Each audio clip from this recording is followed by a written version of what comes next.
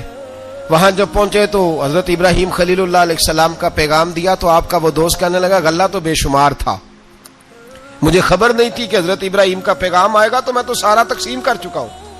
لوگ لے گئے، اب تو کوئی شے نہیں. اب وہ خالی آ گئے، 5 کے 5 اونٹ. جب خالی آئے تو حضرت ابراہیم کی حویلی کی دیواریں چھوٹی چھوٹی تھیں. ان غلاموں میں سے، خادموں میں سے، آپ کے ان چاہنے والوں میں سے ایک کہنے لگا یار وہ غریب تو انتظار کر رہے ہوں گے کہ غلہ لینے گئے ہیں، ہمیں روٹی ملے گی.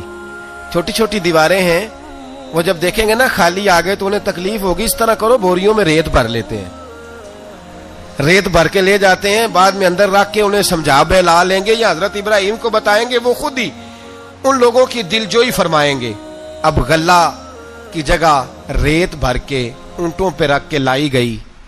لا کے بوریاں جب رکھ دی گئیں، حضرت ابراہیم علیہ السلام دوپہر کے وقت آرام فرما رہے تھے.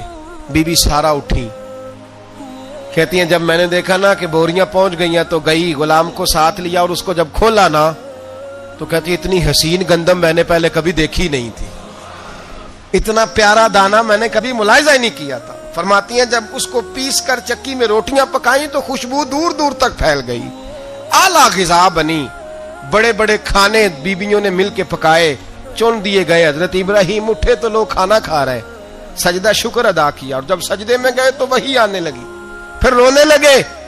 جب پلٹ کر باہر تشریف لائے تو جناب سارا کہنے لگی ابراہیم تمہارا مصری یار بڑا اچھا ہے، اس نے اتنی اعلیٰ گندم بھیجی ہے کہ اتنی تو میں نے پیاری گندم کبھی دیکھی نہیں۔ جناب ابراہیم مسکرائے، فرمانے لگی سارا یہ مصری یار نے نہیں بھیجی، یہ میرے عرشی یار نے بھیجی ہے، یہ میرے عرشی یار نے بھیجی ہے۔ بھائی مہمان نوازی مزاج تھا، ہاتھ لٹا دینا مزاج تھا، دوسروں کی اشکشوئی مزاج تھا۔ حضرت ابراہیم علیہ السلام کا طریقہ ہے قربانی، حضور نے ان کا طریقہ بیان کیا۔ اگر سال کے بعد قربانی دینا ان کا طریقہ ہے تو سارا سال غریبوں کو روٹی دینا بھی حضرت ابراہیم کا طریقہ ہے، سارا سال غریب کی نوکری کرنا یہ بھی حضرت ابراہیم کا طریقہ ہے، بھوکے کو کھانا کھلانا یہ بھی۔ میرے مصطفیٰ کریم سید عالم صلی اللہ علیہ وسلم سے صحابہ نے پوچھا حضور بہترین مسلمان کون ہے؟ بہترین مسلمان؟ تو حضور نے فرمایا جو سلام لینے میں پہل کرے اور غریب کو روٹی کھلانے میں سب سے اچھا ہو، وہ بہترین مسلمان ہے، زبردست مسلمان۔ ہمارے ہاں دعوتیں ہوتی ہیں تو امیروں کی، افطاریاں ہیں تو امیروں کی، اور میرے مصطفیٰ کریم علیہ السلام نے فرمایا بدترین دعوت ہے جس میں امیر بلائے جائے غریب نہ بلائے جائے، وہ بدترین دعوت۔ حضرت ابراہیم کا طریقہ رہا ساری زندگی مہمان نوازی۔ اور دوسرا ان کا مزاج تھا، اللہ سے پیار ہو گیا تھا نا، جب رب کریم سے محبت ہوتی ہے نا اور محبت کا احساس ہوتا ہے دل میں، پھر سجدے لمبے ہوتے ہیں۔ عام آدمی تو نماز بھی نہیں پڑھ سکتا، جسے خدا سے محبت ہوتی ہے وہ تہجد بھی نہیں چھوڑ سکتا۔ وہ یہ محبت کی بات ہے نا، جس کو پیار ہوتا ہے اس کی تہجد بھی ہے، اس کی اشراق بھی ہے، چاشت بھی ہے، اس کے عمرے بھی ہیں، اس کے حج بھی ہیں، اس کے بار بار کعبۃ اللہ کے دیدار بھی ہیں۔ یہ محبت الہی ہے، جوش مارتی ہے۔ ان لوگ سجدہ کرتے ہیں تو اٹھتے ہی نہیں، اللہ کے بندوں سے پیار کرتے ہیں اللہ کی۔ حضرت ابراہیم کو رب کریم سے اتنی محبت تھی، اتنا پیار تھا کہ وہ آپ کی زندگی کے ہر پہلو سے چھلکتا تھا۔ ایک وقت ایسا آیا کہ اللہ تعالیٰ نے حضرت ابراہیم کو بہت زیادہ مال عطا فرمایا، اتنے اونٹ گنے نہیں جاتے، گائیں اتنی زیادہ کہ شمار نہیں ہوتی، بکرے بکریاں اتنی زیادہ کہ شمار، بہت زیادہ مال اللہ نے عطا فرمایا۔ اور ابھی کچھ عرصہ پہلے آپ پیچھے جائیں نا تو جو لفظ مال تھا وہ روپے پہ تو بولا ہی نہیں جاتا تھا، وہ جانوروں پہ بولا جاتا تھا۔ بہت زیادہ مال اللہ نے دیا، بکریاں، گائیں، اونٹ، بیل، بڑا کچھ۔ تو رب کریم نے فرشتوں سے فرمایا کہ واتخذ اللہ ابراہیم خلیلا، ابراہیم میرا دوست ہے۔ تو فرشتے کہنے لگے یا اللہ جسے اتنا کچھ دیا جائے اس نے دوست تو بننا ہی ہوتا ہے، تو نوازا ہی بڑا ہے، اتنا مال، اتنے کھیت کھلیان، اتنا کچھ۔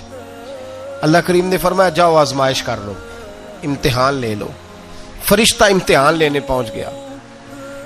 حضرت ابراہیم کے جانور چر رہے ہیں چراگاہ میں، حضرت ابراہیم بھی ہیں، غلام بھی ہیں، بہت بڑا ریوڑ ہے، آپ تشریف فرمائیں۔ ایک فرشتہ آیا تو کھیت میں چھپ کے بیٹھ گیا اور بلند آواز سے کہنے لگا سبحان اللہ والحمد للہ ولا الہ الا اللہ واللہ۔ یہ تسبیح بڑی پسند ہے، محبوب نے ان کی فضیلت بیان کی۔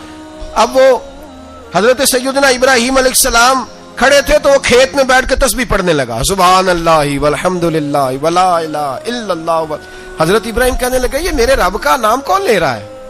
بڑی اس کی میٹھی آواز ہے، بڑی، کون ہے؟ ڈھونڈنے لگے، گھومتے گھومتے اس کے پاس چلے گئے، فرشتہ انسانی شکل میں، تو میرے رب کا ذکر کر رہا تھا؟ اس نے کہا میں ہی کر رہا تھا۔ فرمانے لگے یار ایک دفعہ پھر نہیں کرتا؟ تو کہنے لگا ابراہیم پہلے تو میں اپنی مرضی سے کر رہا تھا، تو کہتا ہے تو پیسے لگیں گے، پیسے ہیں تو کر دیتا ہوں۔ حضرت ابراہیم کہنے لگے بول تو کیا لے گا، میرے اللہ کا ذکر سنانے کا کیا لے گا؟ کہنے لگا جتنی بکریاں آپ چرا رہے ہیں ساری دے دے تو میں اللہ کا ذکر سنا دیتا ہوں۔ اور آپ نے فرمایا بس جا تیری ساری ہوئی میرے رب کا ذکر سنا۔ اور پھر شروع ہو گیا سبحان اللہ الحمد للہ ولا الہ الا اللہ واللہ اکبر۔ حضرت ابراہیم علیہ السلام کیف میں، یار پھر ذرا سنا، نہ علما وچ پھسا سانو، تو یار دی گل سنا سانو، ذرا دوبارہ سنا۔ پھر سنایا، ایک دفعہ پھر کہا، فرشتہ کہنے لگا بس جی آپ کے پیسے پورے ہو گئے۔ حضرت ابراہیم کہنے لگے چل ایک دفعہ اور سنا. کہنے لگا پیسے لگیں گے. تو کیا لے گا؟ کہنے لگا گائیں بھینسیں ساری میری. فرمایا بس یار اتنی قیمت، تو سنا صحیح، سارا کچھ ہی تیرا. پھر شروع ہو گیا سبحان اللہ والحمدللہ ولا الہ الا اللہ واللہ اکبر. گائیں دے دیں، بھینسیں دے دیں، وہ ذکر سناتا ہے. حضرت ابراہیم کبھی مچلتے ہیں، کبھی روتے ہیں، کبھی آہیں بھرتے ہیں. تو میرے رب کا نام لے رہا ہے، ذرا پھر سے لے. کیف جاری ہے. کہنے لگا بس بھائی. حضرت ابراہیم فرمانے لگے تو اور لے لے جو لینا ہے، مجھے ذکر سنا. اس نے کہا ابراہیم بکریاں میں لے چکا، گائے بھینسیں میں لے چکا، اونٹ رہ گئے، سارے لے لوں گا پھر ذکر سناؤں گا. فرمایا جا تیرا ہوا تو ذکر سناتا رہ، میں دیتا ہوں. دے دیا. کچھ دیر ذکر کیا تو اب خاموش ہو گیا. حضرت ابراہیم خلیل اللہ علیہ السلام فرمانے لگے ذکر سنا. کہنے لگا ابراہیم اب تیرے پاس دینے کو کیا ہے، ہر چیز تو میں لے چکا. آپ فرمانے لگے یہ گائے بھینسیں بکریاں چرانے کے لیے تجھے کوئی نوکر ملازم بھی تو چاہیے نا. تو اس طرح کر مجھے رکھ لے، میں روٹی نہیں مانگوں گا، کھانا نہیں مانگوں گا، تو اللہ کا ذکر سناتا رہنا، میں تیرے جانوروں کی نوکری کرتا رہوں گا. حضرت ابراہیم علیہ السلام نے جب یہ کہا نا، فرشتے کی آنکھوں میں آنسو آ گئے. تر دامنی پہ شیخ ہماری نہ جائیے، ہم دامن نچوڑ دیں تو فرشتے وضو کریں. فرشتہ رو پڑا اور کہنے لگا ابراہیم مجھے سینے سے لگاؤ، آپ واقعی اس قابل ہیں کہ اللہ آپ کو اپنا دوست بنائے، واقعی اس قابل ہے کہ رب آپ کو اپنا. حضرت ابراہیم علیہ السلام کا خدا سے محبت کرنے کا نرالا انداز. اور میرے بھائی یہی محبت انہیں میرے مصطفیٰ سے بھی تھی. ایک نبی گھر بنا رہا ہے، دوسرا بنوا رہا ہے. حضرت اسماعیل علیہ السلام پتھر اٹھا اٹھا کے لا رہے ہیں، جناب ابراہیم بنا رہے ہیں. جب خانہ کعبہ بن گیا تو کہنے لگے ربنا وابعث فیہم رسولا، اے اللہ اب اسے بسانے کے لیے اپنا آخری رسول بھی عطا فرما. نبی پاک فرماتے ہیں میں دعا ہوں حضرت ابراہیم کی. یہ قربانی حضرت ابراہیم کا طریقہ ہے. حضور نے اگرچہ نبی پاک کی اپنی سنت تھی، یہ بھی کہہ سکتے تھے سنتی و سنت ابیکم ابراہیم، میری سنت ہے اور تمہارے باپ ابراہیم کی سنت ہے. یہ نہیں فرمایا. جب صحابہ نے کہا قربانی کیا ہے، فرمایا سنت ابیکم ابراہیم، یہ تمہارے باپ ابراہیم کی سنت ہے. ہر صاحب نصاب پر قربانی واجب ہے. جو زکوٰۃ کا نصاب رکھتا ہو اس پر قربانی واجب ہے. یعنی ضروریات سے زیادہ اتنے پیسے جتنے پیسوں سے زکوٰۃ فرض ہوتی ہے، اتنے پیسے جس آدمی کے پاس قربانی سے پہلے پہلے آ جائیں اس آدمی پر قربانی کرنا واجب ہے. بکرا، چھترا، دمبا 1 سال کا یا دمبا 6 مہینے کا ہو پر اتنا بڑا محسوس ہوتا ہو کہ لگے کہ 1 سال کا ہے، اس کی قربانی ہو سکتی ہے. جانور میں کوئی عیب نہیں ہونا چاہیے، اتنا کمزور نہ ہو کہ ذبح جہاں اسے کرنا ہے وہاں وہ چل کے جا نہ سکے، اتنا کمزور جانور نہ ہو، اس کے اندر بظاہر کوئی اتنا بڑا نقص نہ پایا جاتا ہو، کانا نہ ہو، لنگڑا نہ ہو، کوئی اس کی ہاتھ نہ کٹے ہوئے ہوں، ایسا نقص جو واضح ہو. بکرا 1 سال کا، گائیں اور بھینس یہ 2 سال کی، اونٹ 5 سال کا. اب اس میں یہ ہے کہ ہمارے بہت سارے دوست چونکہ ہم دیہاتی لوگ ہیں تو پوچھتے ہیں کہ دوندا نہیں ہے تو چوگا نہیں ہے، تو یہ ہماری پنجابی کی اصطلاحات ہیں. پنجابی کی شریعت اسلامیہ نے سال بتائے ہیں، یہ تو ہم نے اپنی آسانی کے لیے یا دیہاتوں میں جو ماحول تھا اس طرح کا جانور لیں، خوبصورت جانور لیں. جو نصاب ہے وہ بھی میں نے آپ کو بتایا. لیکن ایک اور پہلو بھی ہے، نبی پاک صلی اللہ علیہ وسلم پہ زکوٰۃ کبھی فرض نہیں ہوئی، کبھی حضور پہ زکوٰۃ فرض نہیں ہوئی. نبی پاک صلی اللہ علیہ وسلم کے پاس اتنا سرمایہ کبھی اکٹھا ہوا ہی نہیں کہ زکوٰۃ فرض ہو.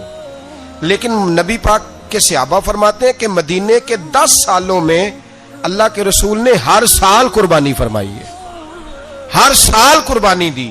اور جس سال حضور حج کرنے گئے اس سال اللہ کے نبی نے 63 اونٹ ذبح فرمائے.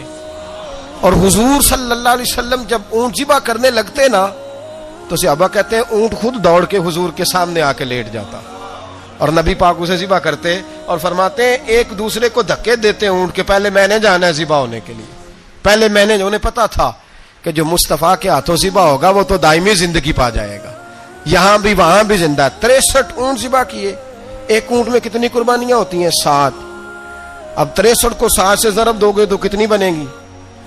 اور پھر نبی پاک صلی اللہ علیہ وسلم نے 10 سال مدینہ منورہ میں قربانی دی ہر سال. اب وہ 63 اونٹ، ایک اونٹ میں 7 قربانیاں، ہر سال یہاں قربانی، اور مولا علی شیر خدا فرماتے ہیں نبی پاک 2 قربانیاں دیتے۔ میں نے کہا حضور 2 جانور ذبح کر رہے ہیں آپ؟ تو حضور نے فرمایا ایک میری طرف سے، ایک میری امت کی طرف سے، غریبوں کی طرف سے۔ اور حضرت علی کو حضور نے وصیت فرمائی تو 2 دیا کرے گا۔ یا رسول اللہ صلی اللہ علیہ وسلم میں غلام ہوں، خادم ہوں۔ حضور نے فرمایا علی ایک تو نے اپنی دینی ہے، ایک میری طرف سے دینی ہے۔ 2 قربانیاں۔ مولا علی نے بھی ساری زندگی 2 قربانیاں دی۔ حضرت علی بھی مال کے نصاب نہیں تھے، اپنا مکان ہی نہیں تھا، کوئی کاروبار نہیں تھا، کئی دن فاقے رہتے تھے، پر قربانیاں کتنی دیتے تھے؟ 2۔ ہمارے پاس ویسے اگر سسرال میں، میکے میں، کزنوں میں کچھ شادی ہو جائے تو 50-60 ہزار کا خرچہ برابر ہے، وہ پکا ہے۔ اور قربانی کی باری غریب ہو گئے، سارے غریب ہو گئے، کہتے نہیں یہاں مشکل ہے۔ او خدا کے بندے، اللہ کے ساتھ تجارت کر، اس کے رستے میں 1 دے گا، رب تجھے 70 گنا اضافہ کے ساتھ عطا فرمائے گا۔ قربانی مال کے نصاب پہ ہے۔ کوشش کیا کریں کہ اللہ کے رستے میں جب دینا ہو پھر لیت اللہ سے بچیں، خوبصورت جانور لائیں۔ جن کو اللہ نے توفیق دی ہے ان کے لیے نصیحت ہے، جن کو اللہ نے توفیق دی۔ میں نے اپنے حضرت صاحب کو دیکھا ہے، وہ کہتے تھے کئی جانور اللہ نے بڑا نوازا ہے، کہتے ایک میرا ہے، ایک میرے ماں کا، ایک میرے باپ کا ہے، ایک میرے فلاں استاد صاحب کا، ایک میرے پیر صاحب کا ہے۔ یہ جانور غوث اعظم جیلانی کا نام کا دے رہا ہوں۔ اور پھر ایک بڑا خوبصورت جانور بندھا ہوتا اور حضرت خود ان کو چارہ ڈال رہے ہوتے، تو حضور یہ کیا ہے؟ فرمانے لگے یہ میں رسول اللہ کے نام پہ قربان کروں گا، یہ نبی پاک کے نام پر قربان کیا جائے گا۔ جن کو اللہ نے حیثیت دی ہے وہ کوشش کریں اپنے محبوب کی طرف سے بھی قربانی کریں، نبی پاک کے نام کی قربانی دے، خوبصورت سا جانور پیارا، پھر اس کی خدمت ہو، پھر اس کی قربانی دی جائے اور نبی پاک کے نام پر قربانی دی جائے۔ حضور نے خود وصیت فرمائی حضرت ابو بکر صدیق کو، قربانی بڑا حسین عمل ہے۔ اور میرے نبی پاک صلی اللہ علیہ وسلم نے ناراضگی بھی فرمائی، ذرا خوگر حمد سے تھوڑا سا گلا بھی سن لے۔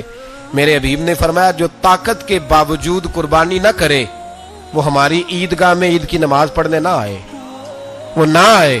اور یا رسول اللہ جو کرے گا، فرمایا قربانی کے جانور کا خون کا قطرہ بعد میں زمین پہ گرے گا، اللہ اس کے سارے گناہ پہلے معاف فرما دے گا، اللہ اس کے سارے گناہوں کو بخشے گا۔ قربانی کریں، خوبصورت انداز میں کریں، اللہ کی رضا کے لیے۔ بزرگوں نے لکھا ہے 3 حصے کرو گوشت کے، ایک گھر میں رکھو، ایک رشتہ داروں میں بانٹو، پڑوسیوں میں بانٹو، اور تیسرا فقط غریبوں کو دو۔ لیکن میں اکثر یہ سوچتا ہوں کہ ہمارے ہاں قربانی کرتا ہی وہ ہے جن کے گھر میں ہر جمعرات کو چھوٹا گوشت پکتا ہے، اور جن کے گھر میں ہفتے میں 3 دفعہ مرغی کا گوشت پکتا ہے، وہی تو قربانی دینے کے قابل ہوتے ہیں۔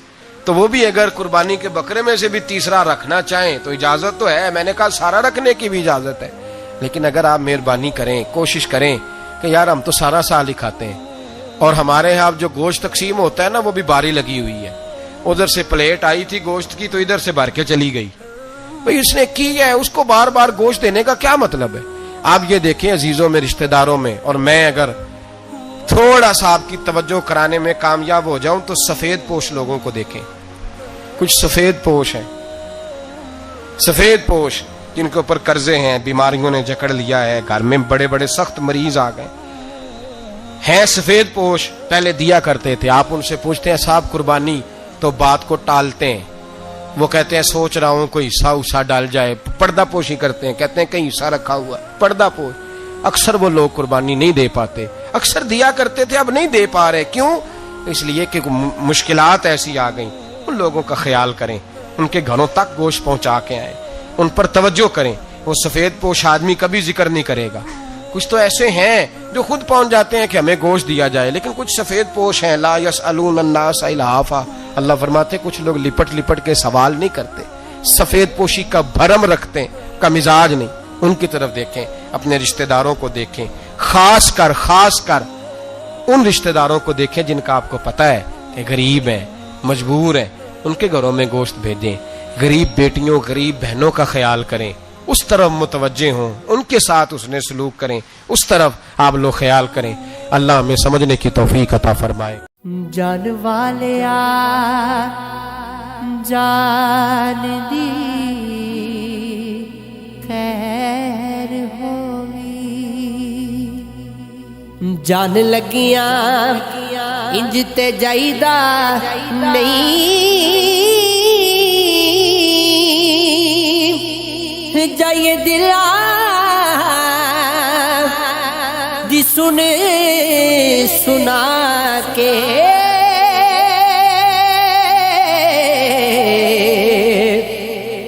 وہم کسے دے دل وچ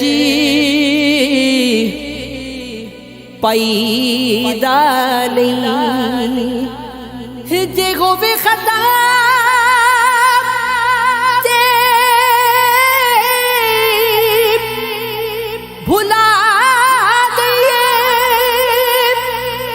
جان بوجھ کے دے حکرائی دا نہیں قصور مند سیاڑیاں آکھیا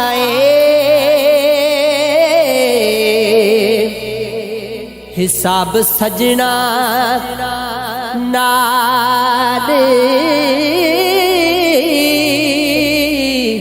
مقیدہ نہیں دانے پا کے پوچھ پوچھ کر کے